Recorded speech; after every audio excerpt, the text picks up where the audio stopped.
Le 10 juin, Jésus dit « Si ma chair est réellement nourriture et mon sang boisson, comment se fait-il que vos âmes meurent d'inanition? Comment se fait-il que vous ne grandissez pas dans la vie de la grâce? Il y a encore beaucoup pour qui c'est comme si mes églises n'avaient pas de ciboire. Ce sont ceux qui m'ont renié ou oublié. Mais il y en a aussi beaucoup qui se nourrissent de moi. Et malgré cela, ils ne font aucun progrès, tandis que chez d'autres, chaque union avec moi, Eucharistie, apporte un accroissement de grâce. Je vais t'expliquer les causes de ces différences. Il y a ceux qui sont parfaits. Ils me cherchent uniquement parce qu'ils savent que ma joie, c'est d'être accueillis dans le cœur des humains et qu'il n'y a pas de plus grande joie pour eux que de devenir une seule chose avec moi. En ceci, la rencontre eucharistique devient fusion, et l'ardeur qui émane de moi et qui se dégage d'eux est si forte que, comme deux métaux dans un creuset, nous devenons une seule chose.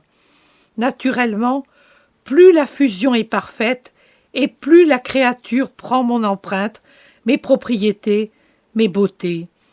C'est ainsi que savent unir à moi ceux que vous appelez les saints, c'est-à-dire les êtres parfaits qui ont compris qui je suis. Mais j'apporte des grâces indicibles et je transfuse ma grâce à toutes les âmes qui viennent à moi avec un véritable transport et un cœur pur, de sorte qu'elles procèdent sur le chemin de la vie, et même si elles n'atteignent pas une sainteté éclatante, reconnue par le monde, elles atteignent toujours la vie éternelle, car celui qui demeure en moi a la vie éternelle. Pour toutes les âmes qui savent venir à moi avec l'ardeur des premiers et la confiance des seconds, qui me donnent tout ce qu'elles sont en mesure de donner, c'est-à-dire tout l'amour dont elles sont capables, pour ces âmes, je suis prêt à accomplir des prodiges de miracles, pourvu que je puisse m'unir à elles. Le plus beau ciel, pour moi, est dans le cœur des créatures qui m'aiment. Pour elles, même si la rage de Satan détruisait toutes les églises, je descendrai sous forme eucharistique du haut des cieux. Mes anges me porteraient aux âmes affamées de moi, pain vivant qui descend du ciel. D'ailleurs, ceci n'est pas nouveau. Lorsque la foi était encore flamme d'amour vivant, j'ai su aller vers des âmes séraphiques ensevelies dans les ermitages ou les cellules murées. Je n'ai pas besoin de cathédrale pour me contenir. Un cœur que l'amour consacre me suffit. La plus vaste et la plus splendide cathédrale est toujours trop étroite et trop pauvre pour moi. Dieu qui remplit de moi tout ce qui est. Toute œuvre humaine est sujette aux limitations de l'humain, et je suis infini. Alors que votre cœur n'est pas trop étroit ou trop pauvre pour moi, si la charité l'embrase. Et la plus belle cathédrale est celle de votre âme habitée par Dieu. Dieu est en vous quand vous êtes en grâce, et c'est de votre cœur que Dieu veut faire son autel. Au premier temps de mon Église, il n'y avait pas de cathédrale, mais j'avais un trône digne de moi dans chaque cœur chrétien.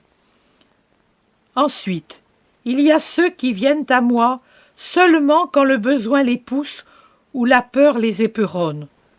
Alors, ils viennent frapper à mon tabernacle qui s'ouvre, accordant toujours réconfort, et souvent, si elle est utile, la grâce demandée. Mais je voudrais que les humains viennent à moi, non seulement pour demander, mais aussi pour donner. Puis, il y a ceux qui s'approchent de la sainte table, où je me fais nourriture, par habitude. En eux, les fruits du sacrement durent le peu de temps que durent les espèces, et puis ils se dissipent. Puisqu'ils viennent à moi sans aucun élan de cœur, ils ne progressent pas dans la vie de l'esprit, laquelle est essentiellement vie de charité. Je suis charité, et j'apporte la charité, mais ma charité vient à languir dans ces âmes tièdes que rien ne réussit à réchauffer davantage. Une autre catégorie est celle des pharisiens. Ils existent encore. C'est une mauvaise herbe qui ne meurt pas. Ceux-ci feignent l'ardeur, mais ils sont plus froids que la mort. Toujours semblables à ceux qui me mirent à mort, ils viennent et se mettent bien en vue, gonflés d'orgueil, saturés de fausseté, sûrs de posséder la perfection, sans aucune miséricorde, excepté pour eux-mêmes, convaincus qu'ils sont un exemple pour le monde.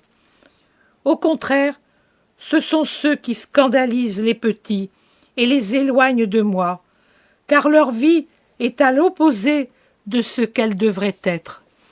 Leur piété est de forme et non de substance, et elle se transforme, à peine sont-ils loin de l'autel, en dureté envers leurs frères et sœurs. Ils mangent leur condamnation, car, connaissant votre faiblesse, je pardonne beaucoup de choses, mais je ne pardonne pas le manque de charité, l'hypocrisie, l'orgueil.